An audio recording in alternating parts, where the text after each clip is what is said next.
Deep in the forests of the Pacific Northwest, men swung axes at trees so wide that 10 people couldn't wrap their arms around them. They worked hundreds of feet above the ground on narrow boards, with nothing but skill and nerve keeping them alive. Safety equipment existed: helmets, gloves, even protective boots, but loggers threw them aside. They believed that heavy gear would get them killed faster than it could save them.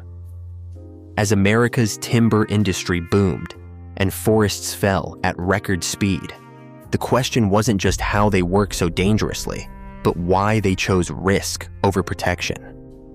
The answer challenges everything we think we know about early industrial work. By 1900, America's appetite for lumber seemed endless. Cities were expanding, railroads needed ties, and mines required support beams. The logging industry responded with incredible speed, cutting down ancient forests that had stood for centuries. In Washington and Oregon, massive Douglas firs and redwoods fell daily, each tree containing enough wood to build several houses. Logging camps operated like small cities in the wilderness. Thousands of men lived in bunkhouses and worked from dawn until dark.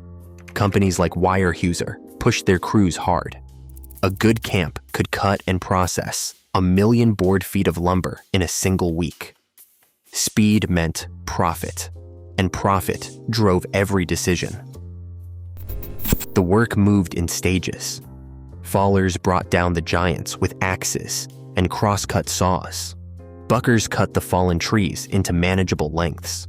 High climbers scaled towering spar trees to rig cables and pulleys. Choker setters wrapped steel cables around logs, and donkey engine operators hauled the massive timbers to the mill. Every job was dangerous. Every man knew someone who had been crushed, struck, or killed. In the redwood forests, trees reached over 300 feet tall. Loggers used springboards, narrow planks inserted into notches cut into the trunk, to work above the wide base. Standing on a board barely wider than a dinner plate, sometimes 15 feet off the ground, 2 men would work a cross-cut saw, back and forth for hours. The saw could bind. The tree could split unexpectedly. The springboard could break without warning. Camp bosses tracked every crew's output. Falling behind meant getting fired. Competition between camps was fierce. Stories spread about record cuts, about crews that could drop a tree in under an hour. In this world, toughness wasn't optional. It was survival. If you believe these loggers built the world we live in today, hit that subscribe button and drop a comment telling us where you're watching from. Now let's talk about why they refused to protect themselves. Early safety equipment was crude by any measure, but it existed.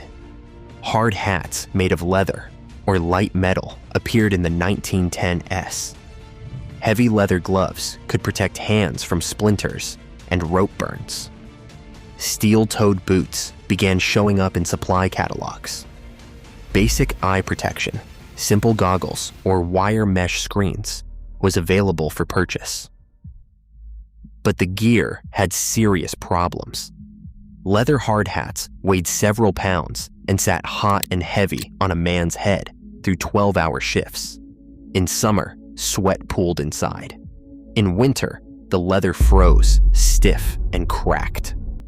The hats had no suspension system, no padding to absorb a blow. If a branch hit you, the hard hat might protect your skull, but your neck would take the full impact.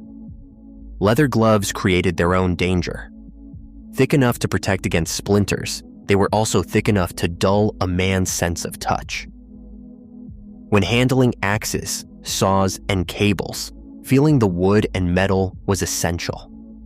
Loggers needed to know exactly where their hands were, needed to feel the tension in a rope or the vibration of a saw starting to bind. Gloves muffled all of that. They also got caught in machinery. A glove snagged on a spinning cable drum could pull a hand, then an arm, into the works before a man could react.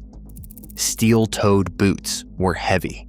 sometimes adding 3 or 4 pounds to each foot. Walking on uneven ground, climbing logs, and moving quickly required light, flexible footwear. The logging boots that most men preferred had smooth leather soles, perfect for gripping bark, but useless on muddy slopes. Steel toes made the boots even clumsier, and if a log rolled onto a foot, the steel cap could crush down and trap toes rather than protect them.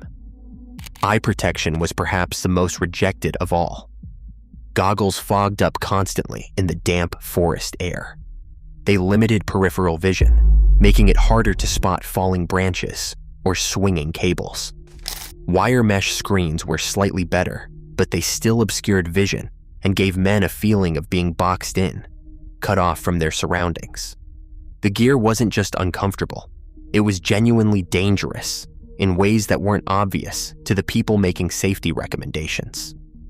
Every piece of equipment represented a trade-off, and in the minds of the loggers, the trade wasn't worth it. Movement was everything. Logging demanded constant, precise movement. A faller had to read the tree, watching for lean, checking for rot, judging wind direction. Every axe swing had to count. A bad angle meant wasted effort. A missed stroke could bury the blade in the wood. High climbers faced even greater challenges. To set up a spar tree, a man had to climb while carrying an axe, a saw, and coils of rope. He cut notches for his feet, drove in spikes for handholds, and worked his way up 150 feet or more. At the top, he cut away branches and rigged pulleys, all while swaying in the wind. Any restriction, any extra weight, could be fatal. Choker setters worked on the ground but faced constant danger. They ran through areas filled with logs and tangled brush, wrapping steel cables around timber. When the donkey engine pulled, those logs would jerk into motion, rolling and bouncing. A choker setter had to be fast and agile. Heavy boots or gloves slowed him down. A hard hat reduced his ability to hear warning shouts.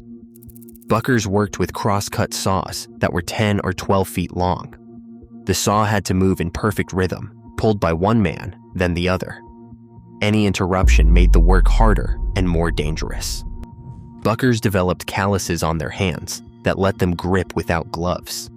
Those calluses were better than any glove a company could provide. For all these men, safety gear felt like a barrier between them and the work. It dulled their senses, restricted their movement, and disrupted techniques they had spent years perfecting. In logging camps, reputation was everything. A man's worth was measured by how much he could cut and how he handled fear. Wearing safety gear, especially when no one else did, marked you as weak. In a culture built on toughness, that was unacceptable. Many loggers came from Scandinavian countries or from Canadian logging families. They brought traditions with them, stories of grandfathers who had felled trees with nothing but axes and nerve. To wear protection was to suggest the old ways weren't good enough. Foremen and camp bosses rarely wore safety gear themselves. When the boss walked through camp without a hard hat, when the most experienced high climber scaled a tree with bare hands, younger men took note. The message was clear. Real loggers didn't need protection. Peer pressure was intense. In the bunkhouses at night, men told stories about close calls and laughed at death. New workers learned quickly. If you showed up with a hard hat or gloves, the ribbing started immediately. You'd be called soft or worse. Most gave in. The need to belong outweighed concerns about safety. Immigrant workers faced additional pressure. Many spoke little English and relied on their crew for everything. Being labeled as different could mean isolation. Better to take the same risks as everyone else. The pride went beyond just rejecting gear. Loggers took pride in working through injuries, in pushing past exhaustion. A man with a broken finger might wrap it with tape and keep working. Showing pain was weakness. This culture created a feedback loop where being tough was celebrated. So everyone tried to be tough. Loggers weren't reckless. They understood danger and developed their own methods for staying alive.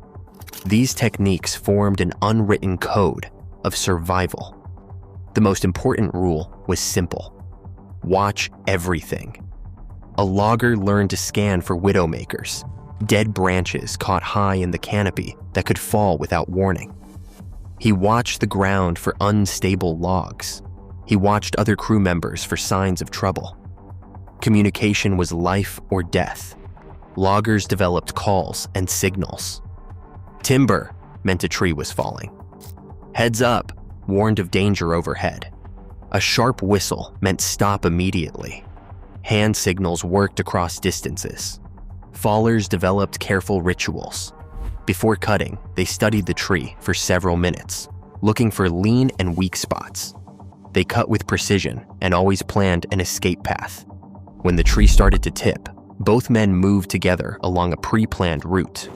The buddy system was sacred. No one worked alone if it could be avoided. If someone was injured, their partner stayed with them. This mutual dependence built trust and bonds that lasted a lifetime. These improvised methods helped, but they had limits. They couldn't stop a falling branch or prevent a cable from breaking. The loggers knew this, but they trusted their methods over the theories of safety experts who had never set foot in a logging camp. Logging was the deadliest job in America. Every year, thousands of men were injured and hundreds died. Between 1900 and 1910, logging deaths in Washington state alone averaged over 100 per year. The death rate for loggers was more than 10 times higher than for the average industrial worker. Falling trees killed the most men. Even experienced fallers could misjudge a tree's lean or fail to spot internal rot. When a 200-foot tree started to fall the wrong direction, there was no time to react. Men were crushed, pinned, or struck by debris. Widowmakers claimed many lives.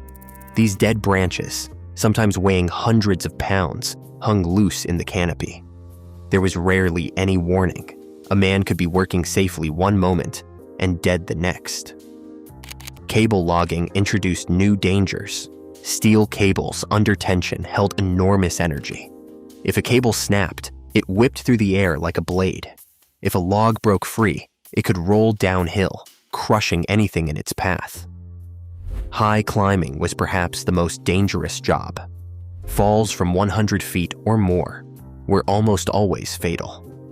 Men fell when handholds broke, when they lost their footing, when exhaustion made them careless. Injuries were even more common than deaths. Crushed hands, broken bones, and deep gashes were routine. Men who couldn't work were sent back to town with little compensation and no prospects. The companies accepted these losses as the cost of doing business. There was no workers' compensation in most states. Until the 1910 SS, families of dead loggers received little or nothing. The timber boom rolled on, indifferent to the human cost. These stories served multiple purposes. They reinforced the danger, celebrated the survivors, and normalized death. But beneath the bravado, the toll wore on everyone. The refusal to wear safety gear wasn't just about pride. It was also about control. In a world where death seemed random, relying on personal skill felt like the only power a man had. Change came slowly, pushed by reformers, unions, and a growing sense that the death toll was unacceptable. The first workers' compensation laws appeared in the 1910s, making companies financially responsible for workplace injuries. Suddenly, dead workers cost money. Camp owners began paying attention to safety. The industrial workers of the world organized loggers across the Pacific Northwest. Strikes shut down camps and disrupted the timber supply. The union pushed for basic protections, rest breaks, limits on working hours, and access to medical care. World War I created a turning point. The military needed vast amounts of lumber. The government imposed new safety standards. Hard hats became mandatory in military-run camps. safety inspectors appeared for the first time. After the war, some changes stuck. State governments began passing safety regulations. Oregon and Washington created industrial safety boards. Slowly, basic protections became law.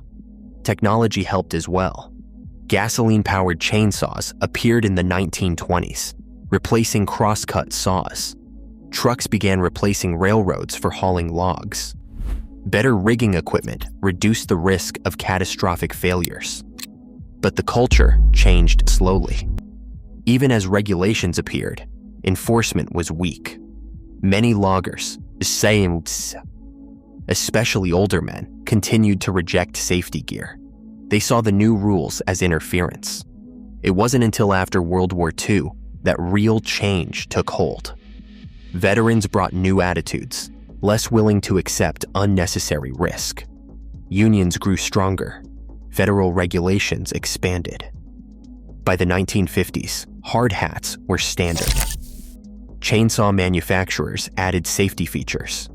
Logging companies, facing higher insurance costs, finally invested in training and equipment. Today's logging operations would be unrecognizable to a 1900s logger. Hard hats are mandatory, built from lightweight plastic with suspension systems. Chainsaw operators wear protective chaps that stop a running chain in milliseconds. Steel-toed boots, eye protection, and hearing protection are required by law. The Occupational Safety and Health Administration, created in 1971, brought federal oversight to every workplace. OSHA standards cover everything from equipment to emergency response. Companies that ignore safety rules face heavy fine. Modern equipment has transformed the work. Feller bunchers can grab, cut, and stack multiple trees at once. Processors strip bark and cut logs without workers touching them. Where hand falling still happens, techniques have evolved. Fallers work in pairs, communicate constantly, and follow strict protocols. Training has become formalized. New loggers attend safety courses before entering the woods. They learn accident statistics and practice emergency procedures. The old system of learning by watching has been replaced by structured education. Yet logging remains dangerous. It's still one of America's most hazardous jobs. But modern gear saves lives every day. The lessons written in sacrifice still echo. Progress depends on questioning tradition, even when it feels invincible. The next step in safety isn't just equipment. It's the courage to challenge what everyone else accepts. What risks do we still overlook? Share your thoughts below.